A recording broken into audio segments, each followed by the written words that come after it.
B B C C D D A A ဒီ A ကကျတော့အင်္ဂလိပ်စာလုံးကဒီ A အတန်းနဲ့တော့တူမယ်ပေါ့နော် A အဲ့တော့ဒီတန်းလုံးတစ်ခါလေးချက်မယ် R B C D A အဲ့လိုမျိုး R B C D A နောက်တစ်ခု F ဒါအင်္ဂလိပ်စာလုံးနဲ့တူမယ် F G G Ha Ha E E yacht yacht ဂျီတမ်းမဟုတ် yacht အဲ့တော့ F K H E yacht အဲ့လိုတန်းချက်မယ်နောက်တစ်ခု car car ဒီကကျတော့ N M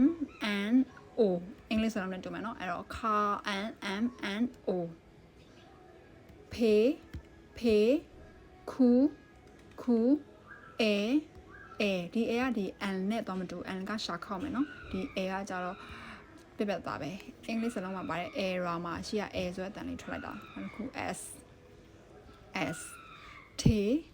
t အဲ့တော့ p q a s t p q a s t ဒီလိုချက်မယ်နောက်တစ်ခု u u found found ဒါအသွေးတို့ဖောက်ထုတ်ရေးချာငါတက် found တလုံးနဲ့မသွားဘူးနောက်မှာ o ဆိုပြီးတော့ found ဆိုပြီးတော့အတန်လေးဝမ်းဝမ်းလေးနဲ့သွားမယ်နော်ဒီ f တန်နဲ့ဒီ found တန်နဲ့ f တန်ပါတယ်ဆိုပြီးမှတ်ထားမယ်ဒီတွဲမှတ်ထားမယ်နော် f နဲ့ found နဲ့ f တန်ပါတယ် found found အဲ့လိုမျိုး v ဝါတန်မရှိဘူးဂျာမန်စကားလုံးမှာဝါတန်မရှိဘူး w မရှိတော့ဘူး v ဖြစ်သွားမယ်သူက v x x x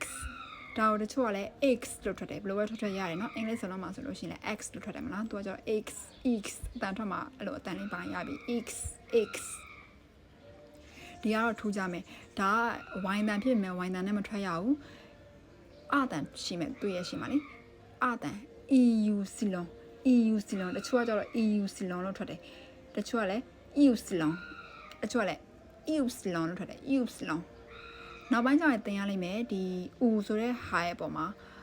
အဆက်လေးနဲ့ဆက်တင်တဲ့ဟာဂျာမန်မှာပဲရှိရပေါ့နော်အဲ့ဟာကျတော့umlaut ပေါ့ umlaut u ပေါ့ u ဆိုတဲ့တန်လေးပေါ့ umlaut u ဆိုတဲ့တန်လေးအဲ့ဒီဟာကို eu စီလုံး eu စီလုံးကိုတွဲတဲ့ဖက်တော့ eu စီလုံးဆိုပြီးဖြစ်သွားတယ် eu စီလုံးတော့ဘယ်မှာသုံးလဲဆိုလို့ရှိရင်စလုံးတွေကကြတော့ဝိုင်တန်မဲ့ထွက်တယ်ဒါပေမဲ့ကိုယ့်ရဲ့နာမည်တွေဘာတွေပေါင်းပြတာတော့ဥမာမြပေါ့မြ MYA မြဆိုရင်ဂျာမန်လို့ဆိုရင် M U စီလုံး R မြဆိုပြီးအဲ့လိုမျိုးပေါင်းကိုနာမည်ကိုစာလုံးပေါင်းပြပါဆိုရင်ဒီလိုမျိုးပေါင်းပြမယ်ပေါ့နော် U စီလုံးလို့ပဲပြောလို့ရမယ်အဲ့တော့ U found V